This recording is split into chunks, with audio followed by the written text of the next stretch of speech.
Let's go over how we can do a simple one-way ANOVA completely randomized design in R. The data set that I have available for you is one that has data on, I think it's 6 species of southwestern desert lizards. So these are from the southwestern US. And it's just a 4-digit code for the species name. And then the snout vent length. There are 40 observations for each species, so this is a balanced design. You can see here on the console up at the above, there's a list of the species. And there's something funky that's gone on here, and I'll deal with that in just a moment.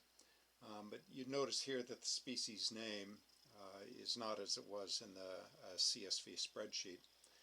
There it was simply species, and here it's looks like I or some sort of weird symbol there, ... species. I fixed that. I'll show you how I fixed that at the end of this little video.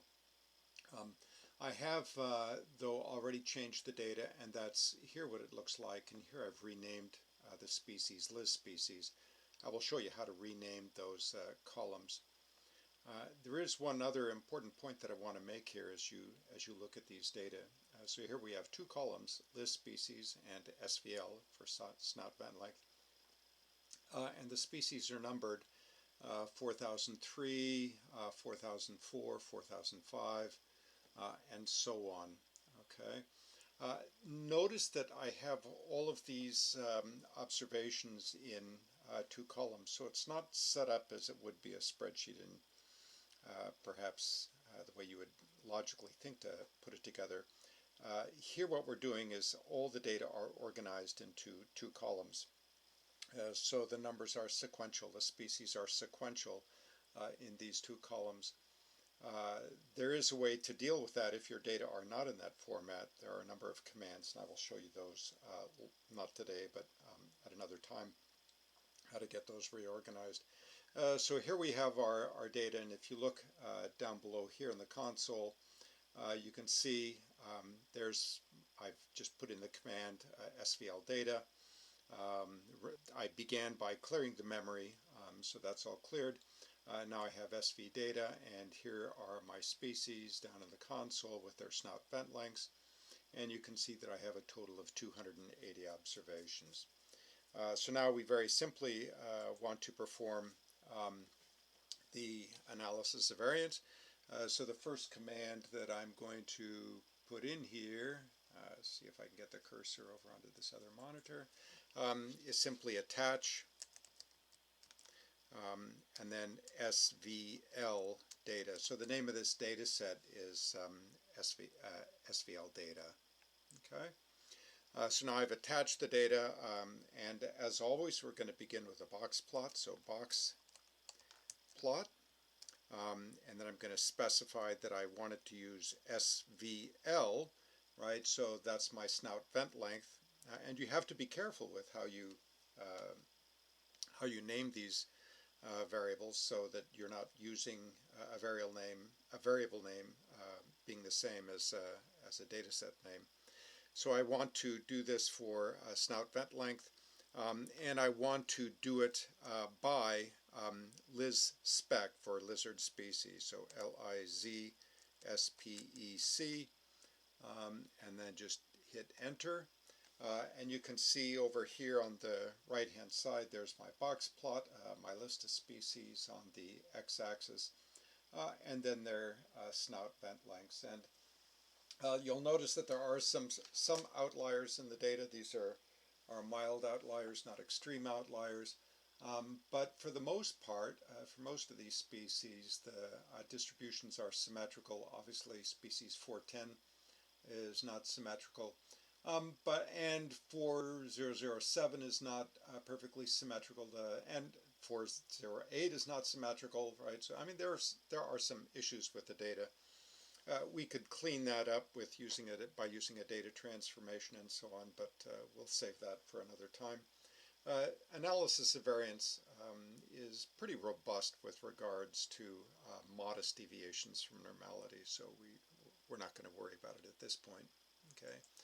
Having said that, I have been working on editing a manuscript for the Journal of Mammalogy, in which the statistics are just an absolute mess, beginning with the distributions and then the way they've applied some of the tests. So you do need to pay attention and take care. So the next thing I'm going to do is I'm going to create a new data set here, and it's going to be svl.mod. I'm defining the model, right? So this is my snout vent length model. Okay, so we could call it something else. Let's do that because I've already created that once before, so let me use something else. I'm going to call it svl.mod2. So I'm now creating this model. So I have a name for this model, and I'm going to assign to that LM, which stands for linear model. So if you take courses in statistics, especially in analysis of variance and regression, they're usually referred to as linear modeling courses, even though the model isn't necessarily linear. The basic structure of the way we put them together is linear. So both regression and ANOVAs are linear models. If you use SAS, they're referred to as general linear models, and there are mixed linear models and all sorts of different variations. But for right now, we're just using a linear model. And now I'm going to define what that is going to be. So SVL, right? So that's our dependent variable. In the model that we used, that would be y equals mu plus alpha I plus epsilon ij, right? You'll remember that from last time. So in this case, our y is SVL, and that's going to be related to, so here I used the little tilde command, Liz spec. Okay, so, and then I'm going to use comma data equals SVL data. Okay, so I'm specifying the data set here, make sure I get all this correctly. Yep, and then that should be good to go. So I'm just going to hit enter here. Okay, so it's now created the model, and what I want to do now is, so it's done the analysis, but it obviously has not displayed the analysis. So now what I want to type in is a new command, and the command is ANOVA, and then svl.mod2, close parenth. And now there it gives me my analysis of variance table. So let's just look at that very quickly.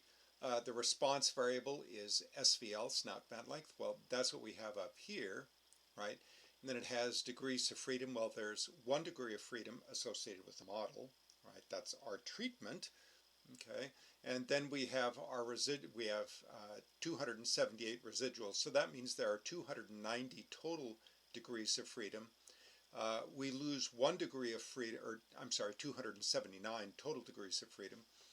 We've lost 1 degree of freedom because we had to estimate mu, and you'll notice 279 plus 1 is 280, and there it is right up above there. 280 is our total number of observations. So here are the sums of squares. 65.925 divided by 1 is 65.925, so there's our mean square for the model. And then mean square error is simply going to be 59.337 divided by 278, so that gives us 0.213. So if I take this mean square for the model divided by the mean square error, that gives me an F value of 308.27. And then I know that my probability of a larger F is going to be smaller than 0.01, right? So smaller than 0.001, right? So it is highly significant. So that's the ANOVA table. We've now done our one-way ANOVA with the snout vent length data. What you're going to do for your homework assignment is apply exactly this strategy to the data that we presented in class on the the different fertilizer levels. Let's go back now and let me show you what the commands are for changing column name variables. And I'm not going to execute those, I'm just going to type them in here. I already executed them previously to fix this data set. But the command is pretty simple. So let's go back over here. The command to do that is simply going to be call names. Yep, call names. And then I specify the data set, SVLDATA. Okay. Move my little blinking cursor outside of the parens. Now I'm going to use this square bracket. Okay. And then type in call names and then paren SVL data, close paren, okay, and then two equal signs like that, and let's get back over here, two equal signs, and now what I need to do is specify what that the original variable was. Okay, so it's going to be the apostrophe there like that. Notice it gives me a pair, and I'm going to type in the old variable name. And it was this weird symbol, and I don't have any characters on my keyboard here to present it. It was something like I dot dot and then species like that. Okay, the easiest way to deal with this is simply once that shows up, and perhaps I can do that here. If I go up here and show you this data set, there's my weird character. If you highlight that and then control copy it, right, you could then paste it down here, and that is certainly going to be an easier thing to do. So let's go back down here to the bottom. I've now typed in my species name, or my old column name. I'm going to go outside of the paren here and now assign to that. So I have my, whoops, put a comma there, my arrow, and then the little dash, and then I'm going to give the name of the new species name. So now it's going to be Liz Spec for Liz species.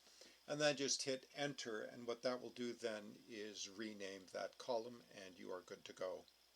All right, so your homework assignment then is simply to apply the same script, obviously, with changes here for the name of your data set and the variable names and all of that, to the analysis of variance of data that we presented in class, present the box plot, enter this R script and get the result.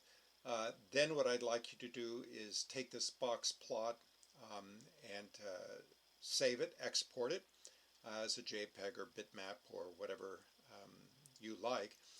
Copy this script right here together with the analysis of variance table, copy it all, and then save it and paste it onto a Word document, paste this box plot down at the bottom, and then just simply turn that in. All right, so you can email that to me however you'd like, and obviously keep a copy of it for your records. Very good. See you guys later.